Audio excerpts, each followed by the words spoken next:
Tengok hari ni aku nak ajar dua lukis ni, landscape.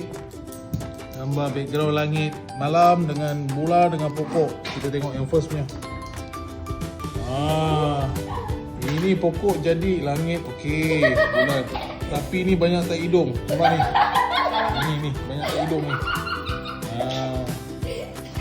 Yang ni mana? Oi, dah sorok dah. Mana bintang kau? Okey, ni pokok, bulan ni warna kelabu bukan warna putih. Dan kenapa bintang kau sebelah je semua lagi? Belah sini tak ada. Ni tak ada, celah-celah ni tak ada. Tambah kecil-kecil.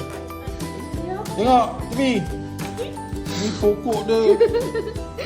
Pokok dia pun ada bintang ni, kenapa? Ni bukan salji, jangan suruh buat bintang.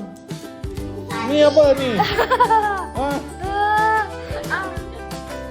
Ni tadi kita tengok, nampak pokok dia ada cacat sikit. Yang ni bukan bintang.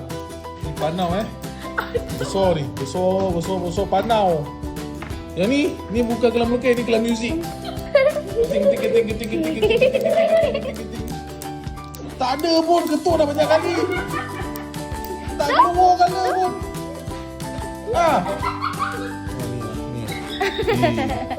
Ni sorok kenapa?